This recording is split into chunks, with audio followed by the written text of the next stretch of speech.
because that's a force of habit. Do not try to stop me. That said, let's go here.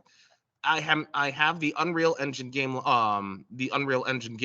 The reason why you're seeing all of this called the Vault is because Epic Games, whenever you're in their marketplace, they usually have good free content on the daily, and is yeah, it's sharing. Yeah, I was checking to see if it shares. So like, you just go to their free content. I think their free for the month stuff is yeah. Yeah, you can like they have like a survivor roguelike multiplayer game template. They usually have like a template, characters, and the stage that's free that you can use for your own commercial products if you want to do that. Heavily suggest you grab their free stuff because it's free 99. It's free for the month, and once the month is over, it's gone. So that said, I'm just gonna click on lunch. Lunch. I I know how to speak English. Let's just chalk it up to being Friday. I'm going to click launch. Ugh. And now we wait for this thing to load. So everybody following along, they should just be following in your footsteps, right? First thing is just to launch that Unreal Engine, and then should it be doing anything with community at the moment? No. Okay. So you'll be given this prompt. I have recent projects like this game I'm working on, Magic. I'm trying to do like right now. I'm just trying to make a Mario 64 ripoff because the last game I was making died with my other laptop because, as I've come to understand it, God does not like me when I'm making action games. So I'm just gonna click on games. And now we're prompted with all this beautiful thing. First person template is essentially just a first person shooter. Third person template, which we'll be working with, is ideal for platformers. Top down is basically for like twin stick shooters / roguelikes / like Diablo stuff. Handheld AR and VR, stay away from them.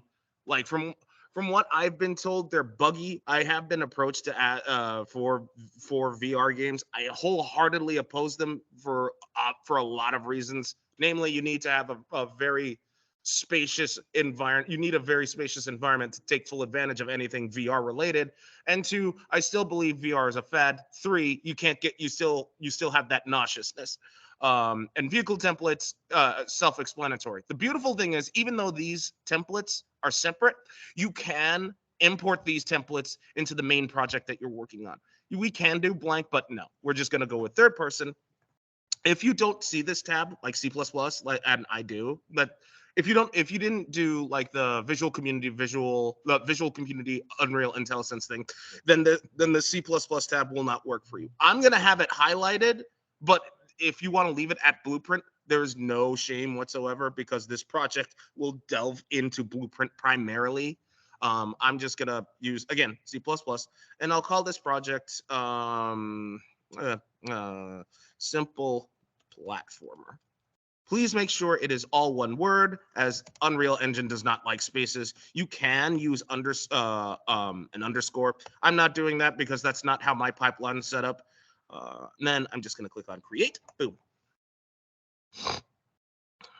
And while it's creating, I'll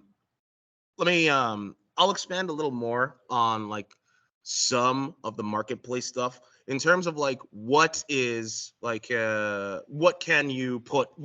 personally can put into the marketplace if you so desire. They usually have a screening process. In terms of like what that screening process is, I genuinely don't know, because like you're supposed to submit everything from the exe to like a written explanation on what that specific thing does. But like from what I hear, it's a lot. It's easier to just say, hey, if you want to download this thing, here's a link to my website. Download it from there. So right off the bat, you might not notice. So you might not have the same window as I do. Like for instance, one of the things that Unreal doesn't load by default is the content browser, which is supposed to be on the bottom of the screen. Why Epic Games are just a bunch of idiots. Plus, they don't have if you have the place actors window here, that's good for you.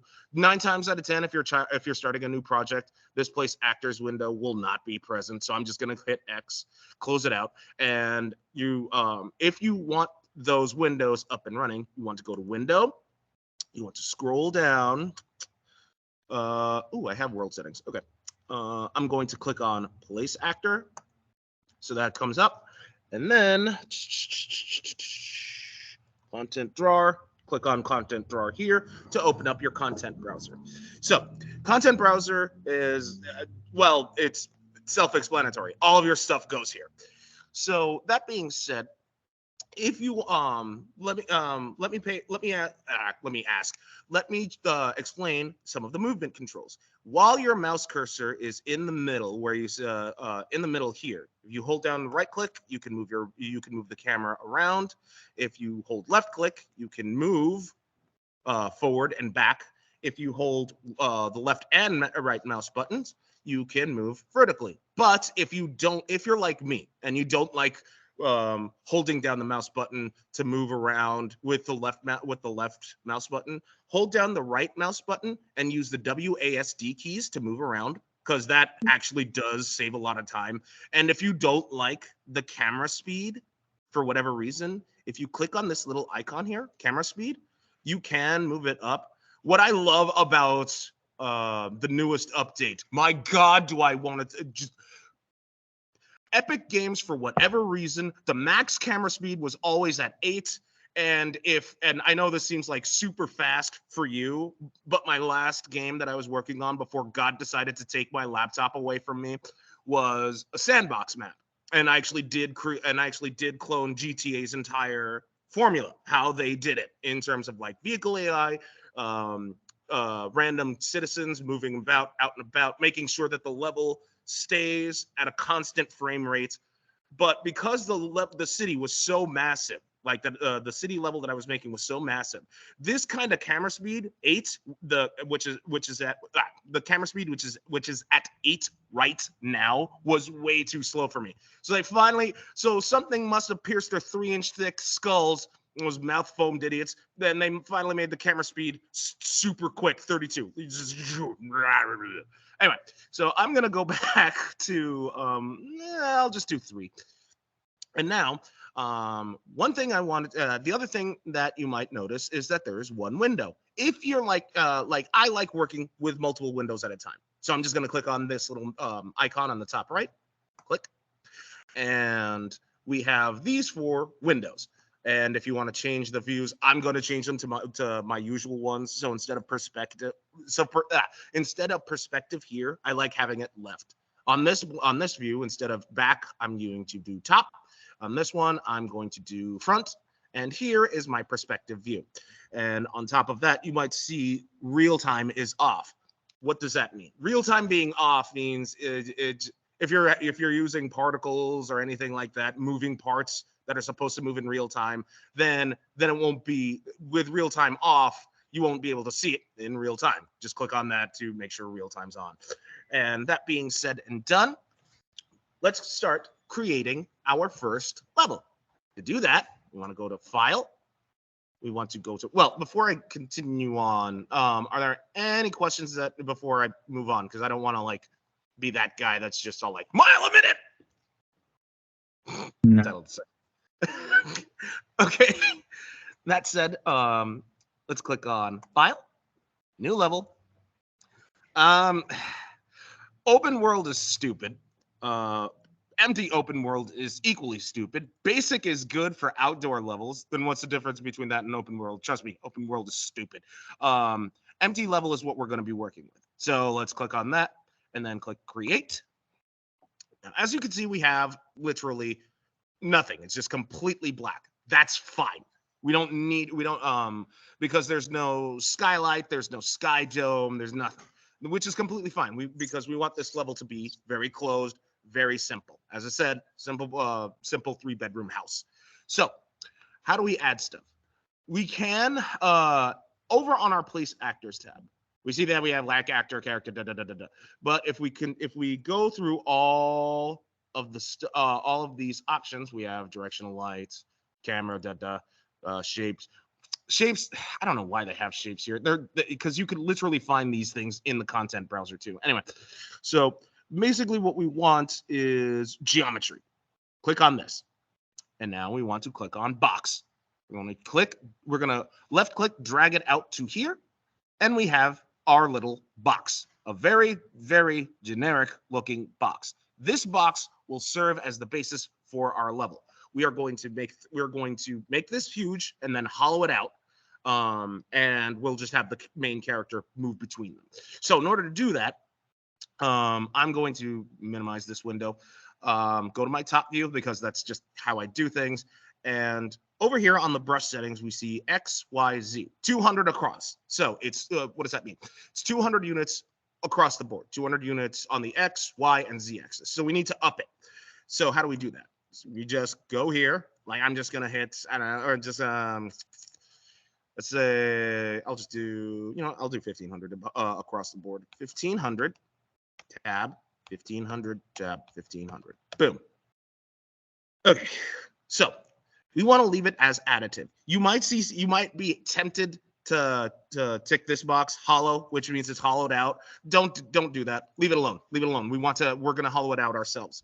That being said, how do we do that? Well, we're going to add another box, but this time instead of additive, we're going to make it subtractive. And to do that, we simply, I'm just going to go to the outline here.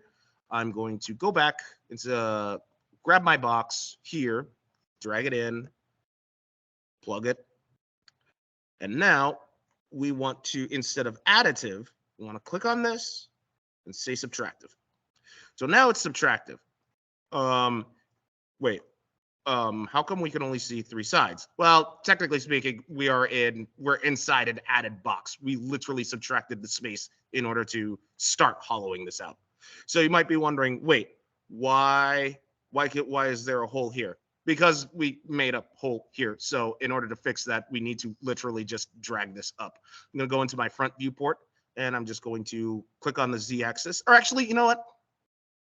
With this, I'm going to highlight it again.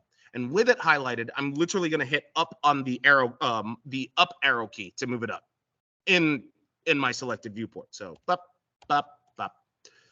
You might not see the difference yet. That's mainly because we have to essentially rebuild the geometry. I'll just do it now. I'll just go to build. Hey, build. No. Fine, build all levels. Used to have a build geometry thing. Oh yeah, I got to allow it because it's swarm agent. What's a swarm agent? Swarm agent just handles lighting and all that nonsense. So as you can see, like the hole in the floor is gone now. So Doug does so we have to make this bigger, right? Just like before. Yeah, we do. But I am gonna move this. I'm gonna move this here because I want to move it here. You don't necessarily have to move it if you don't want to. But if you want to know, oh wait, where's the level? Oh, there it is. Can I get closer? If you don't want to get close, in your selected viewport, if you hit the F key, that stands for focus, it just zooms in. We'll just make the box bigger on the X and the Y axis, and I guess on the Z axis too. So as far as how big, I'll just say 500 on the X, 800 on the Y, and the Z axis, I'll make sure it's around, I'll say 700. Yeah. So now we have 2 holes that we have to fix. So we just click and we click and drag like that. Closes our hole up. And yeah. So we can continue onward with just hollowing this thing out. I'm just going to have 3 random rooms. I'll make them the same size. Well, here's what I mean by that. Instead of just clicking and dragging another box in, which I won't do, we can, with this box highlighted, if you hold down the Alt key, but it has to be in one of these three, in like a top. You can't do the same. You can't. Well, no, you can't do. What am I? I'm being stupid. Sorry. So but you have to click on one of the arrows. So if you hit the Alt key and click drag, left click and drag, you can see like we're making a copy. Essentially, it's literally a copy. So we have made 2 cubes. I'm just gonna lower this down a bit.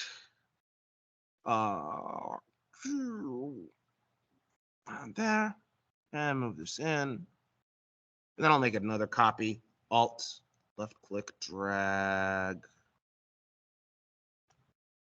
And then move this down a little. I'll keep this hole in. I'll keep this hole in here because there's we can if we wanted to, technically speaking, we could just, if you want to select multiple things, hold down shift, left click, and then left click again, and then we just move this inward, so that way we don't have another hole in the wall. And do I want to add a 4th room? I will add a 4th room. So I will click Alt, left click, drag right about there. Doug, you just put another hole in. Yeah, no, that's this one's kind of intentional. The thing is, if you don't, because like, while yes, you have all of these geometrical shapes to work with. By that I mean, like, I'll put a code in. You have all these geometric shapes to work with if you wanted to, but like, let's say you want to like, let's say you want, instead of a hard cube, you want like a chamfer box, something with rounded edges. You can, Unreal does allow you to do that. It allows you to go into something called brush editing mode. And brush editing mode is located here. If you see we're on the selection mode. If we click on this drop down menu, right, we'll have a thing called brush editing, which is here. Make sure that the brush that you want to select, that you want to edit, is highlighted first. And then you can use the, shift ed. I'm not that big of a hotkey person, but whatever. Anyway, so I'm just going to click on brush editing. And we are currently in edit. So what I'm going to do is I'm going to take these vertices by clicking and dragging, by making a click and drag like that, right? And with these 4 vertices selected, I'm just going to click, drag them out. Boom. And then I'm done with brush editing. Wow, I cannot speak. By clicking on brush editing and going back into selection viewport. And now I'm just going to maximize this. So boom, we have 4 rooms that we cannot access. Brilliant. Now, how do we access them? Well, we've already hollowed this out. Now we just need to make intersecting doorways. How do we do that? Well, I'm going to click on this, our first cube, hit F to find out where it's at. And movement widget's here, so that means I'm in the right one. I'm going to grab a box, bring it in, and I am going to move this so that way it's intersecting between the two. And I'm also going to up its Z to around, I'll just say 400. Now I'm going to have to bring this up because I don't want the hole in the floor. And then I'm going to go into additive, click, subtractive. Boom. Now we have a way to enter the other room. And you guessed it, you're gonna have to do it. We're gonna have to do it again for these 2 boxes. So hold down Alt, left click, drag to clone. But obviously, like, we don't want. Yeah, that kind of looks terrible. So I'm gonna have to bring this in like so, and yeah, I'm okay with the. Yeah, all right, I'll lower it on the Y just a bit. Right around there should do it. And then I'll do the same thing. And if you want, you can like lower it on the X so that way it doesn't take up so much time, so much space, because when we're texturing this, because we are going to be texturing this. So make another copy, hold down Alt, left click, drag to clone. And then I'm just going to hold down the Shift key to highlight this dude again. So I'd have two. And then left click, Alt, left click. And, oh, sorry, I forgot to mention, zoom in, to zoom out and zoom in, it's middle mouse wheel. Sorry. And yeah. Okay. So now we have access to all the rooms. All the rooms that are very much generic and that serve no real purpose. So how do we start texturing this thing? Wait, Doug, are we gonna be able to work with this more so? Yeah, we will have an end goal. Trust me. We're just like, all we'll do is just collect like three, like, let's say I'm brought in again like tomorrow. We'll actually have the win-lose conditions like set up via blueprint. Because in this level, we'll take control of the player, but I'm getting ahead of myself. Let's start by texturing this thing first. To do that, we go into our content. With our content folder, right? I'm gonna right click here in the little gray area, or dark gray area. Anyway, I'm gonna go up to new folder, right? And I'm gonna call this. Technically speaking, I usually call by wherever I store materials or textures, 2D textures. But seeing as how we're making materials, I'll just say materials, and then I'm gonna hit enter again to go into it. And now we can, it's waiting for stuff to happen, or rather files to be dragged in, but we're not doing that. We're just gonna right click. We're gonna go up to material, click on that. And I'll just call this one floor. We're just gonna be working with generic colors. I'll show you how to import textures, like not in this one, but like a future one if God willing. Anyway, double click. So we are in this. What is this? This is your material editor. The material editor allows you to make anything from rotating stuff. Like you can fake a conveyor belt panning forward. You can make things glow, and the possibilities for this thing are redonkulous. You can actually, in fact, one of the things I made was I cloned the predator cloaking thing. So you know how to, so like you can fake invisibility.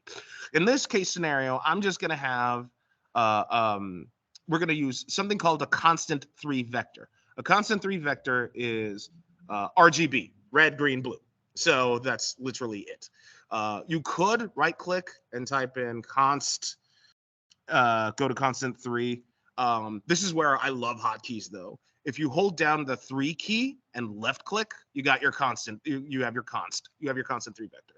And what's even better is, because Unreal, you actually had to like hard code the numbers.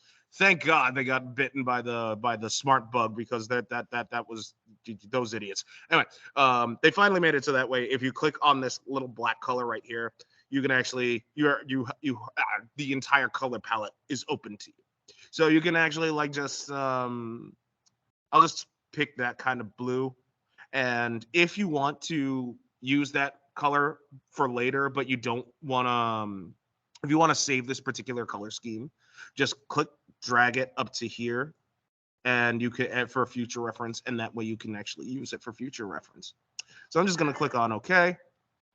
And yeah, that's it. I won't make it glow unless I get like a lot of unless someone wants me to do it. We just take this, plug it into here. I am not okay with just that. I want to make it look kind of like a floor.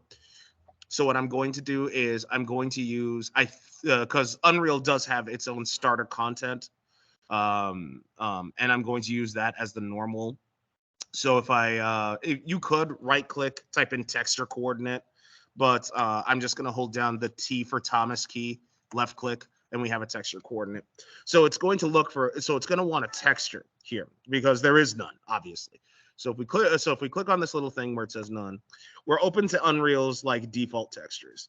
And brick clay build normal texture. Okay, I'll use that one.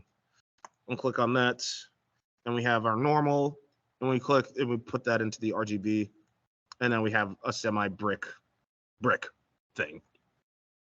You could like save it, but I'm just gonna click on the close key. It'll say, hey, do you want to save and update this? I click yes, just because we can. And now we can apply our texture to our floor. To do that, we just go, I'll just highlight the surface. Where is my cursor? Huh, I can't see my cursor. Probably because I'm screen sharing, but whatever. I'm not gonna cry. Anyway, so with that, like I'm just gonna select that particular surface. In this case, my floor. And I'm going to go here. I'm gonna click and drag it to the floor. And boom, we have our brick texture. Doug, I can't see the normal map. Here's the thing. Although for some reason it says lit, we are not in the lit view. We are unlit. We actually do need to add a point light in order to see the effects of said texture.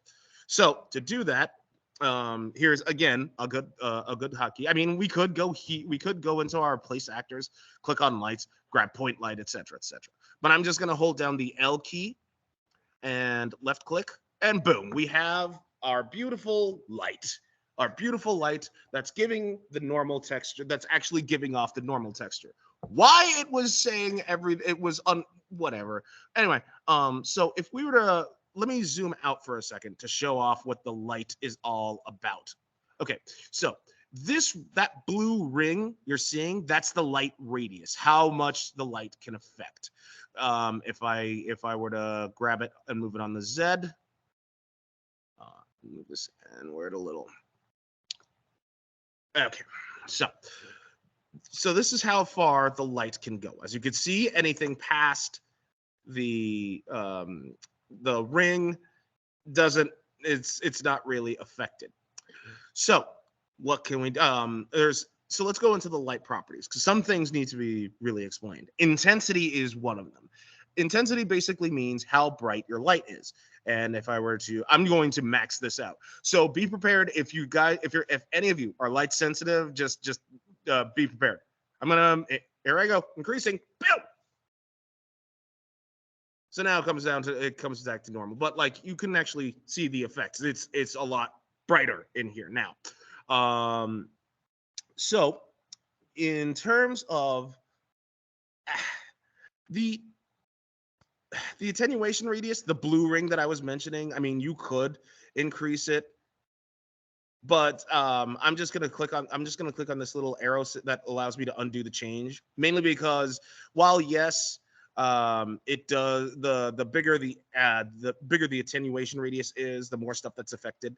But keep in mind, seeing as how I'm in like the light is just in this room, like only where the light can actually bleed is what can be affected. You're also noticing this weird little the light blips in and out of existence, as you can see here. There's a reason for that. Now what's the reason? Okay, one of the main drawbacks to using brush editing, they say, and by they, I can attest to it as well, lights doesn't really agree well with the geometric brushes, because there tends to be a little bit of clipping. Nothing you can do about that, which is why they still suggest you model all of your levels. But 9 times out of 10, because you're an indie developer, you're going to be cutting corners. And believe me, if any of you ask like what corners to cut, you might not like the answer, but it's a necessity whether you like it or not. So that being said, I'm going to click on this little undo button to get its attenuation radius back to its original size. And I'm also not okay with the light color. So if you click on this little white area, I am not going to use the same color, because no, I'm just going to go with, actually, wait, that Yeah, I'm keeping that. I'm definitely keeping that. Because I was not expecting. Well, yeah, I'm keeping that color. So I'm going to hit OK. And now I'm going to, like we did with the brushes, I'm going to hold down the Alt key, click, drag it out, so we can light our level. I'll just minimize, maximize top viewport. Boom. Boom jams. Boom, boom. Yeah, that's about it. So let's go here. Maximize this again. And all right. Now this I wanted to show off as well. Why is my mouse cursor so invisible? Anyway, well, whatever. Let me talk to you about why there's that little X right next to that light bulb when the other light bulb next to it has no X. When you build your level, it'll basically say this light is unnecessary and should be removed. You could point them. Do not listen. Do not listen to do not listen to the build editor if that's the case, because if you were to remove it, that's one of your main sources of light. You need that thing. So like, don't. You'll just see they're just gonna be there. The only way around that kind of this kind, not the only way around in how do I put this? If you don't want to use in-engine lighting, which you're gonna have to do, the only way around it is if you were to essentially build your own light sources and have the materials pre-baked. So, and that's if you're willing to do all that work, good on you. But like, no, there are other ways. It's just easier to just use in-engine lighting. Yes, it can be render intensive, but so can using a character that's like 90,000 triangles. Why in God's name would you want them that realistic? Anyway, the point. So now that we're setting, now that we've let's finish texturing this level. So I'm going to move my mouse because my mouse is being really weird. Go back into my content browser. Yeah, okay. Go back into my content browser, click and drag, boom. And then I'm just going to do it again. Highlights, or rather, I'm not, yeah, I'll highlight. Click, drag, boom. And I'll do the same here. Click, drag, boom.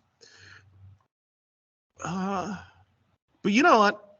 I'll show off. Like, let's say you want more iterations of brick, right? So if I scroll down, right, you'll see on the details panel, if you scroll down, you'll see, I mean, we could rotate it. I'll rotate it.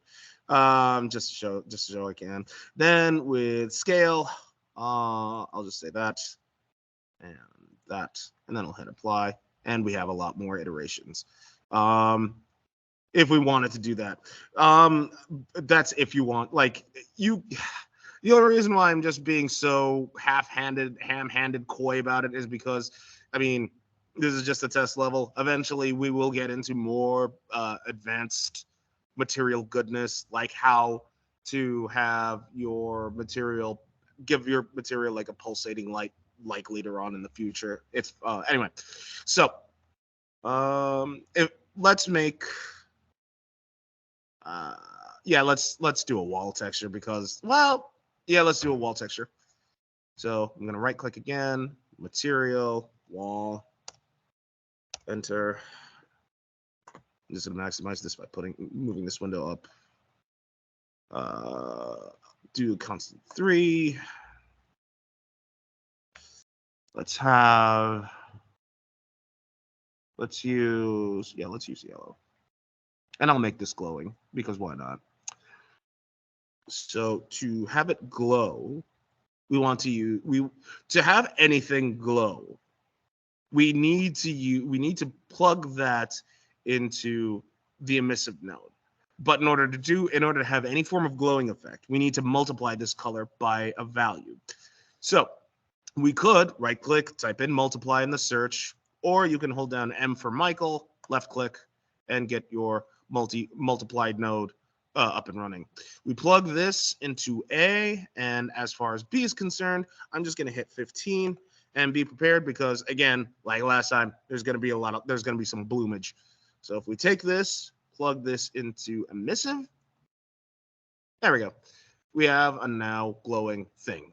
So I am going to use another normal. I'm going to hold down T, click for texture coordinate, and I'm going to scroll down. What's that? Brick, old, stone. Okay, fine. Plug this into normal. We can kind of see it. So I'll just tone this down a bit. Instead of 15, I'll just say 5. Yeah, I'll keep it.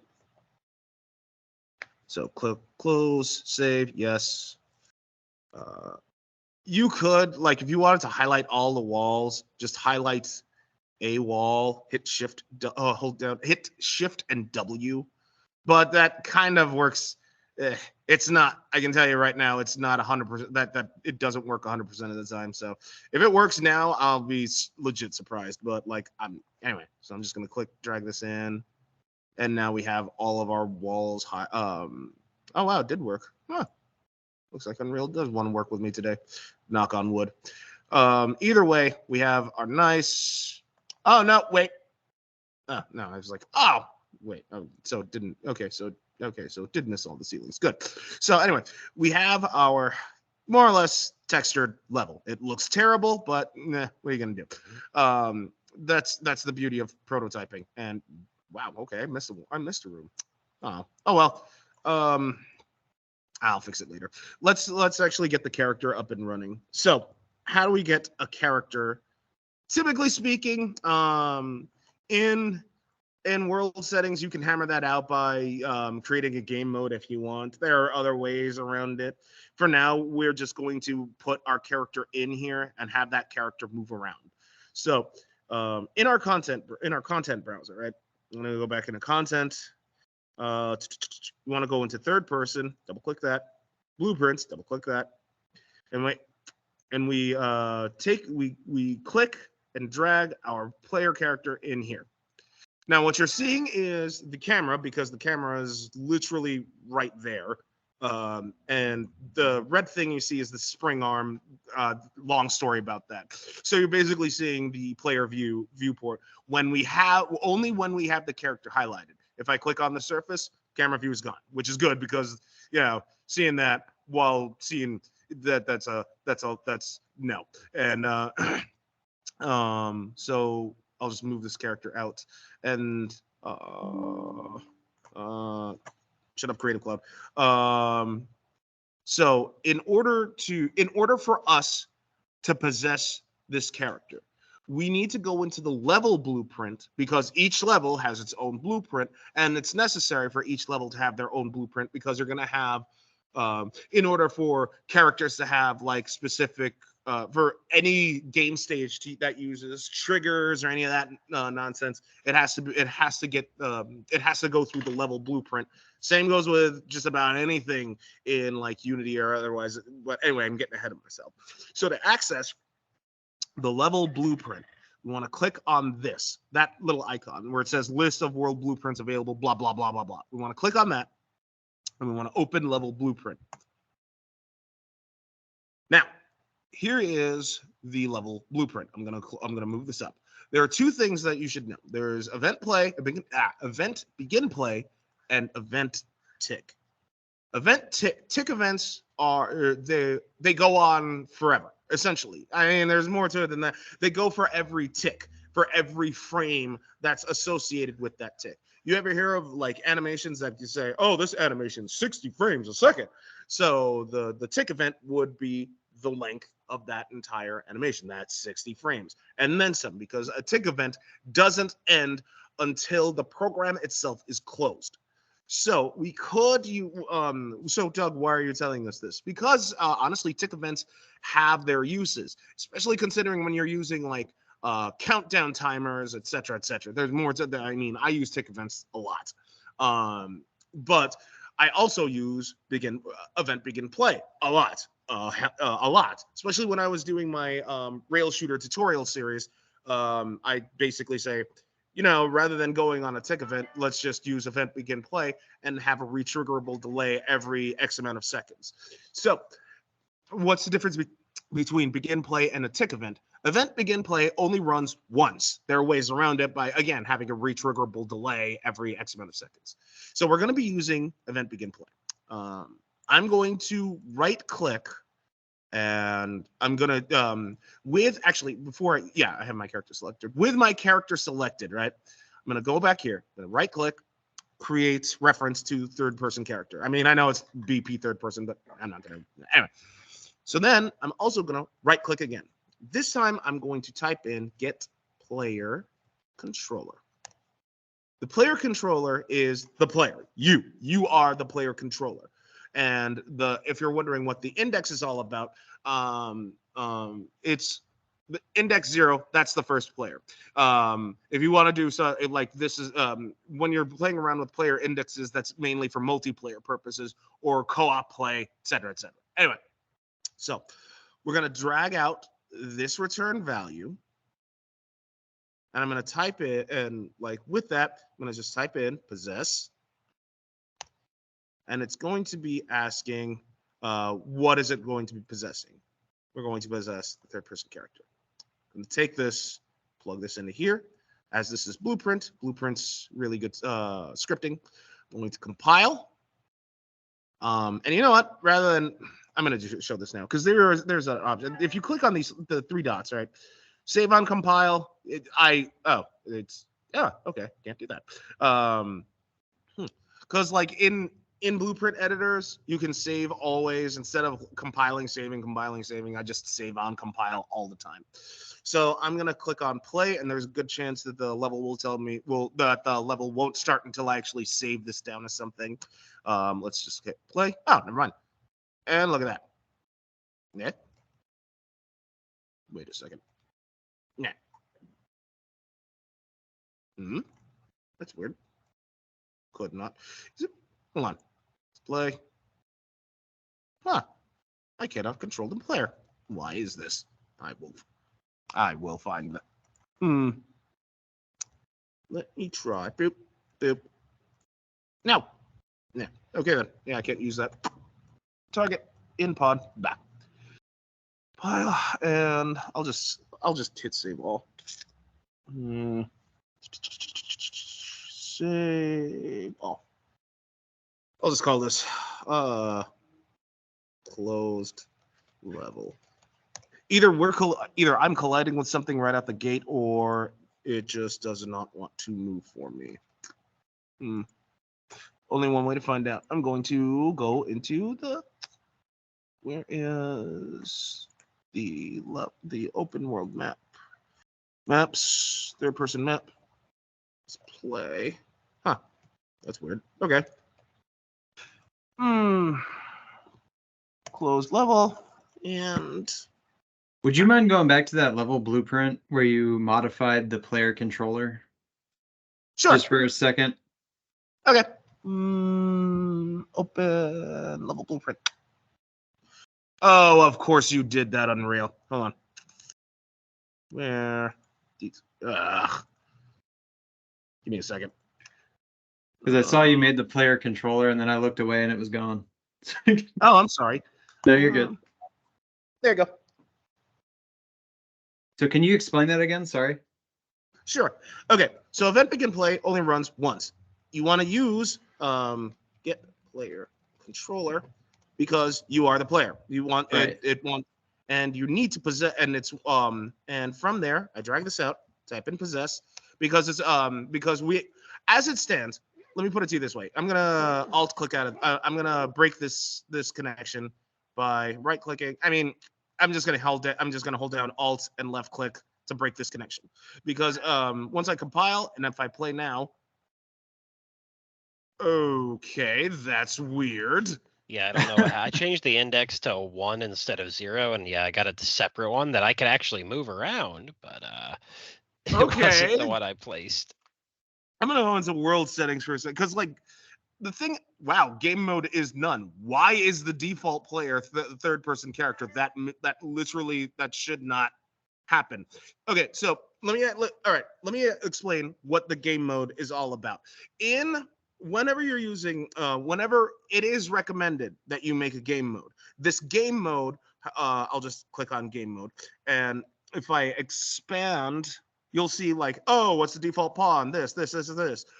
But the fact that there is none, like as you could see, there's no default pawn class, no HUD class, no player class, none of that, then the game would literally, it won't crash. It just won't have anything to, and because there's nothing to possess,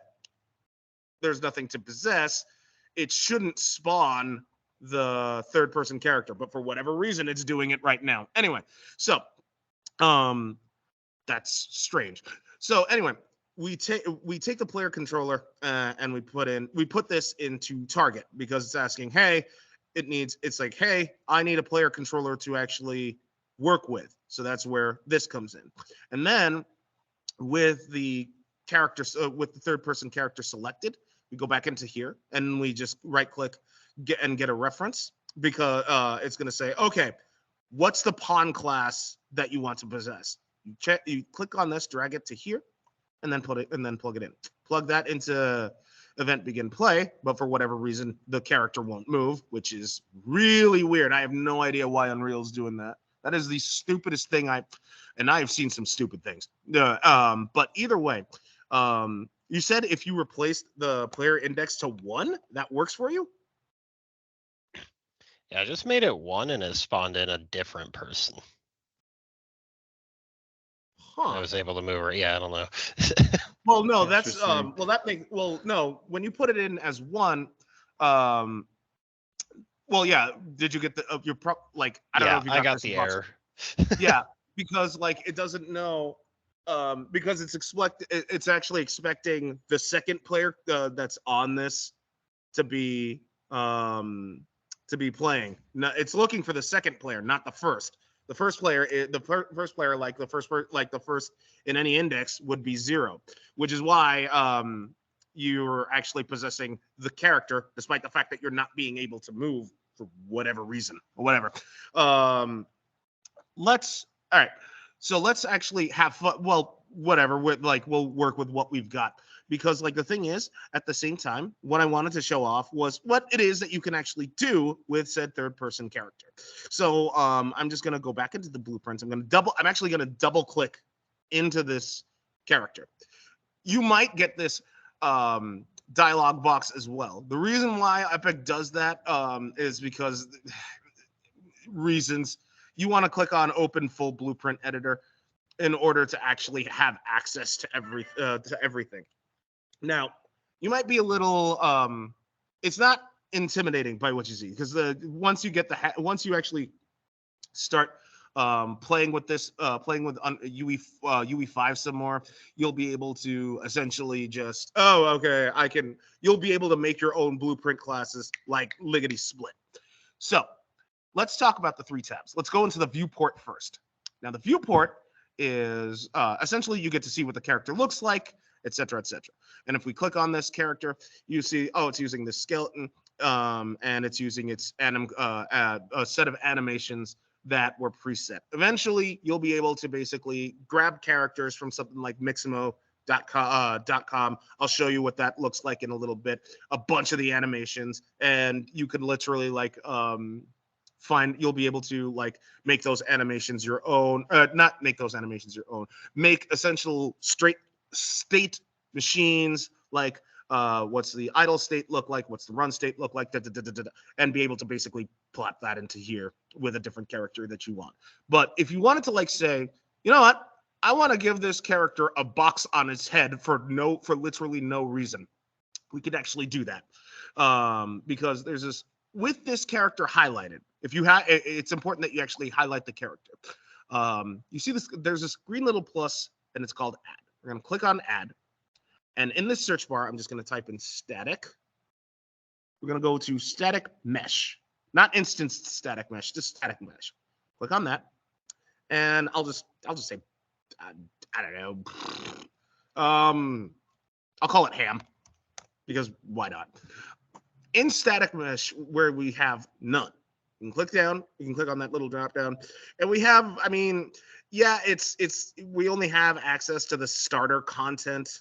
So, I mean, take from that what you will. I'm gonna use one of the starter content. I'm gonna use a couch. I'm going to use the couch. I'm going to click on couch, and we now have a couch added to this player blueprint. But I said I'm going to put it on its head. So I'm going to do exactly that. I'm just going to move this up on the head, and then like I'm going to rotate by hitting the E for echo key and rotating this 90 degrees.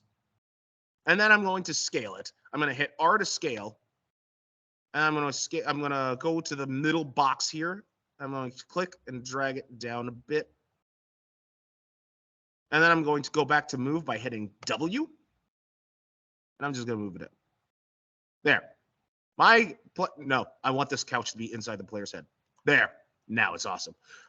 But there is, we don't want this thing. There's a problem here. See, the thing is, by default, all static meshes have something called block all dynamic by default.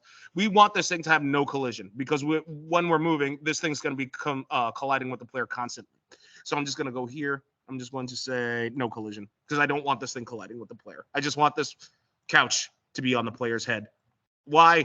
Part of it is I am petty for what Epic has done for me. So I will extract my revenge by ruining a perfectly good character design. And that being said, I'm going to go click on these little 3 dots. I'm going to go to save on compile. I'm going to click always because I don't like compiling then saving. So I'm just going to click compile. And now, oh man, I wonder what this looks like. Oh, wow. That's a way to get greeted in. I'm going to go back into my level blueprint. I'm going to alt click out of event begin play. I'm going to compile, and then I'm going to hit play because I want, yes, look at that. Look at that. Look at that.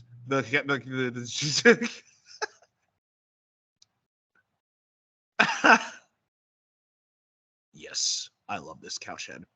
And if we wanted to like make this like point for point, what I mean by that is you want to make sure it's linked, it's moving with the idle animation, etc., etc. You see where it's I'm just going to scroll up. Here it's under sockets. I'm going to click on this little folder icon.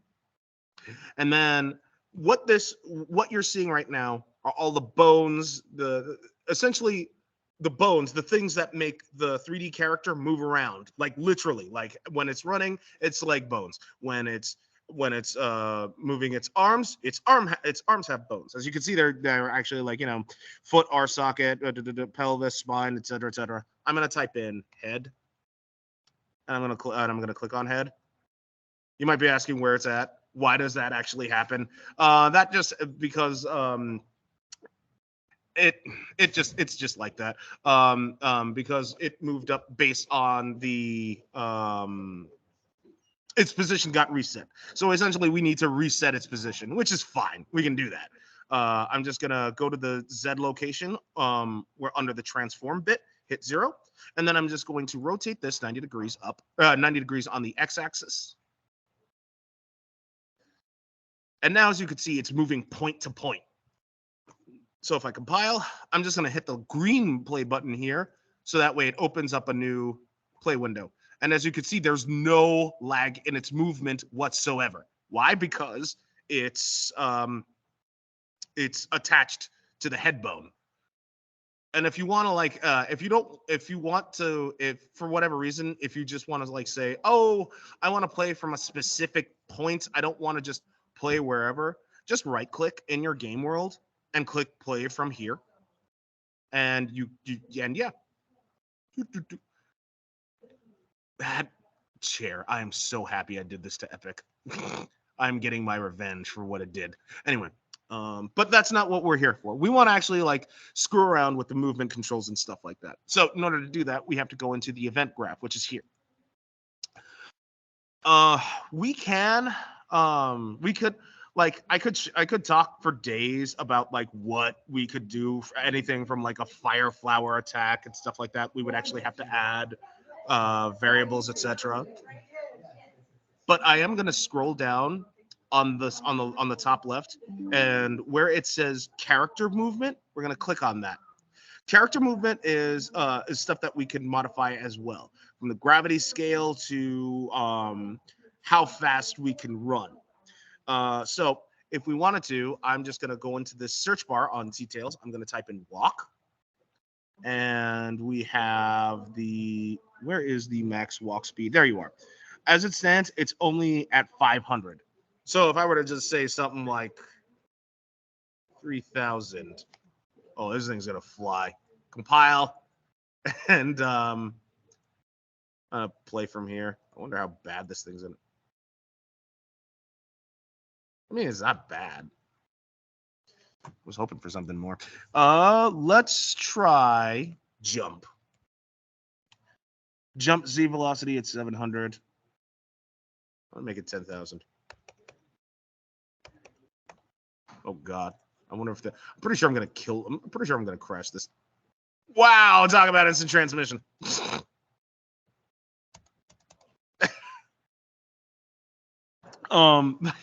But yeah, we could, in all honesty, if we wanted to, like, I'll at least, yeah, we'll do that. I will, what I'm gonna do now is I'm gonna click on the mesh. I'm gonna add, and I'm just gonna type in spotlight. Seeing as how I can, there's a reason for it. The reason why is like we're gonna basically toggle this with a key. We're gonna actually toggle this with a key. Or yeah, let's just toggle it. And I'm going to make this red. Intensity, I'll just make it max that out. And let me scroll down. It should be in the details panel. I'm just gonna type in auto. Okay. Active. Huh. There's no auto activate. Okay, that's fine. We could. Yeah, we'll make it invisible. So by visible, that means the light's off. So under event begin in our event graph, what I'm going to do is I'm going to right click here in the gray area. I'm going to type in F. I'm just going to hit F. And then I'm going to scroll down until I see the F key. And yeah, it'll probably be a while. Let's see. Nope. Okay, instead of F, I'm just going to hit Z. Hopefully Z is, because Z has more. Because there's not a lot of Z key stuff. There we go. I'm going to hit Z key. So there. And then on pressed, we're going to drag that out. I'm going to type in flip flop. And we can always do continuation later on. So. Oh, okay. Yeah. Okay. So. We wanted to open it with a Q&A. Yeah. Sorry. No, but you get to, if you're almost close to finishing it up. Yeah. So we just we take our spotlight and then set viz on A, plug that in, and then check this. And then I'm gonna highlight these two, hit Control D for delta, and then on B, just plug this in, but uncheck this box. So when we hit Z, we should turn on and off our flashlight. So if I hit play after compiling, Z, oh, look at that. Z, Z, Z, Z, Z. Our flashlight. Ah! Now I have, yeah, I babbled for way too long. So let me open it up to some Q&A of doom. So I know you can go on, and actually, I did want to take a little minute to promote Medhen Productions there.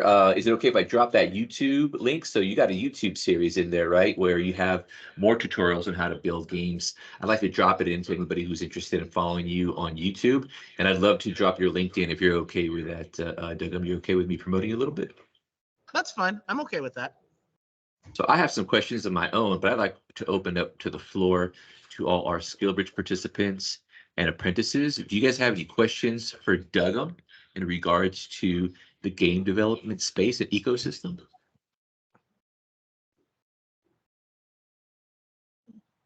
Kind of curious how long you've been doing it for. The game development stuff? Or Yeah, the- just game development in general. I mean, because I've worked all the way back. I mean, I've done things in Game Maker when I was back in high school. Torque Engine. Oh my God, I can't believe I said that. And with straight face, all the way from like. So yeah, I mean, like we're talking like from high school till now. In terms of like commercial projects, I mean, I worked with a ton of some indie teams where we made stuff, but like me personally, the highlights I like to talk about are the commercial projects that I personally made, like Launch the Hipster. But it must be said that all the action games I made, oh my goodness, God does not like. Let me put it, yes. God does not want me to finish an action game. Every time I was making every time I made an action game, when after the demo came out, God was all like, "Doug, your laptop dead."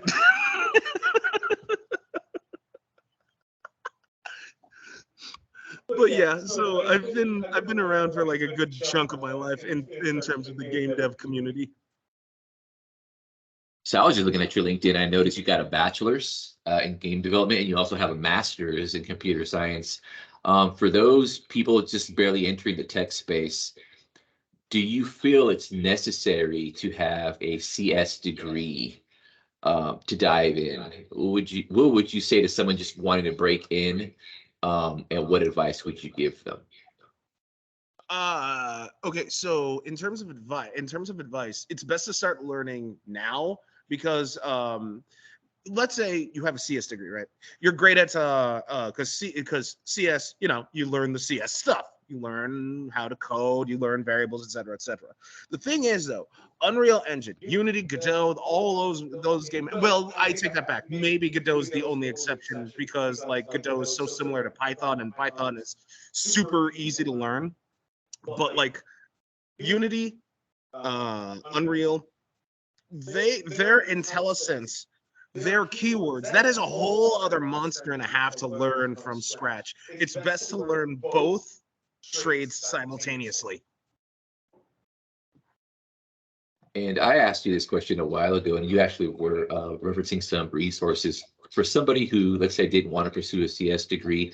I think you mentioned that going out there and just building stuff, building out a portfolio for yourself would be a great way to start. And you mentioned there were specific platforms. I'm not sure if this was it, the one you were demoing right now, but you mentioned there was more of like a beginner type of platform where people could start building out games. Which ones were you referring to, if you recall? Oh yeah, I mean, because there are like the platform for where you can grab help in terms of like where to start. I mean, there are a couple of free Udemy courses. I say well no, they are relatively good and at showing you how things are done. But like in terms of what platforms specifically, you could go to like stuff like the Unreal forums or Godot. No, I take that back because I'm actually taking the Godot course right now, and that thing is fantastic because that thing is they break down everything that you need to know from interface to what's the word I'm looking for, to like some of the hotkeys to terminology, etc. Udemy, some of them do, like some of the courses, they're hit or miss. Like when I first took Udemy, it never bothered to talk about like where the place actor window is, what the content browser, how to access it. how do you even get the 4 window viewport thing? So like it's like all I can tell you is if you're a beginner, you want to learn, I would say go with like the Unreal Engine forums or the Godot free courses, because the Godot free courses are fantastic. And yes, I will be that guy to go watch my tutorials, because like some of the things I show off is how to attack on Titan, to the rail shooter, to anyway, the point is that those are the resources that I would honestly suggest. I got a question from the crowd from Manny. So Manny's asking for, is it Godot, Gado? Is that the correct spelling? Godot. Godot. You got that, Manny? Thank you. So I had a quick question. You were off, and I know you could do this forever, but I wonder if there's like a project that you'd be able to spin up that maybe is more advanced or maybe even finished that you could just quickly demo. I don't know how difficult that would be, a hard time consuming that would be to kind of spin something up to kind of see like more of what a finished product might look like. I mean, I could. Well, wait. Do a show something now or show something later? Oh yeah, no, I was just curious how time consuming or difficult it would be just to kind of like look at a project that maybe you're further along in to kind of see like where you were going in this demo. Well, because like the thing is, this is a new laptop. All my old, Gotcha. yeah. Because like, the last project that I was working on was called Insane Heroes. I cloned GTA's entire shtick, its formula, having the sandbox right down to like how the crowd AI would work, training the vehicle AI, the shooting controls, et cetera, et cetera. All that was down. But then like as I was building the project, my graphics card literally exploded. It took the motherboard with it. I saw the suicide note. I took my laptop to a laptop repair shop. Dude thought I was performing an unholy Satanist ceremony or something, because he was just all like, "What did you do?" I'm like, telling him I was doing what I was doing. Oh. Trust me, I was beyond angry, but like I can honestly look back on it and laugh. I mean, yeah, that's a ton of time wasted, but like when I was actually developing Insane Heroes, I actually did do a dev diary showing off like everything that I had up until that point, up until I was ready to show off the new updated sandbox stuff, because I took advantage of Unreal Engine 5's water plugin, which is another tutorial I actually delve into how to use Unreal Engine's realistic water plugin and its buoyancy. And yeah, I just went all over the place. Oh my goodness. So if you want like let's say, I mean, I could say like give me like 3 hours and I can come up with something where you have to just but like we would have to put that kind of pressure on you right now. But I would love to consider this maybe like a one part of a multi-part series in the future. We'd love to have you back and continue kind of pick up where we left off. And I know the holidays are creeping in, so I'm thinking maybe sometime in January. We'd love to see if you can like I don't know, put some time on your calendar for us to come visit us again if you're up for it. I'm down for it. Absolutely. Nice. So any more questions for Dougam before he departs? You mentioned something about the animation and the outfits and stuff on some website. What website was that? Okay, so let me go here.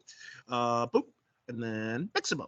And it's called Mixamo.com. It used to be its own company before Adobe bought them out. The cool thing about Mixamo is, I'll just get rid of this, is because you have a list of pre-made characters, right? But that's not, just a ton of pre-made animations. But the beauty part of Mixamo is you could grab characters from like CG Trader or Turbo Squid or anywhere and just upload said character. 9 times out of 10, it'll auto rig so you can like literally put these animations on characters that you download. You're not necessarily restricted to just this character list. You can literally upload your own, and Mixamo will just do its best to auto rig those characters, and you can have all these animations like just at the palm of your hand. And what's kind of cool about them, I wish they still kept doing it. Like if I type in pack, oh come on, load for me. Wait, yeah, I typed. Yeah, I spelled it properly.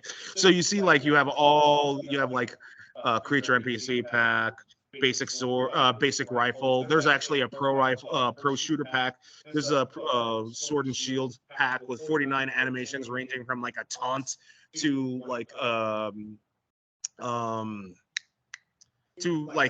power up animation, et cetera, et cetera. Like don't get me wrong. Like if you want to like say, oh, does this thing have mouth animations? No, it's just it's just starter content stuff. But like you can still like take what you have and use it and then sell it, because that's literally what I did with Launch the Hipster. I took some characters from Mixamo, and then like a ton of characters from Mixamo, and then like put them all together, and then I just did the launching mechanics. Same goes with Insane Heroes, same goes with Death TV, Ninjas versus Robots, you name it. I always just go here to Mixamo, grab the animations if I don't have the money to buy pre-animated characters and stuff like that, and just go to town with it, make it work for myself, and that's exactly what I did. Great resource. Thanks, Doug. Any final questions for Doug? All right, if you haven't already done so, please connect with him on LinkedIn. Go check out his YouTube videos. Doug, again, we'd love to have you come back maybe sometime in January. So I'll be talking to you just a bit. Maybe we could schedule something now. But yeah, everyone say thank you to Doug for joining us, and looking forward to seeing you in the future, Doug. Appreciate you, man. Thank you. No problem. Thanks for having me. All right, guys. Appreciate it, Doug. See you guys back in the afternoon. Thank you, Doug. Happy Friday, everyone. Appreciate that. See you guys. Thanks. You too. Thank Have a you. good weekend.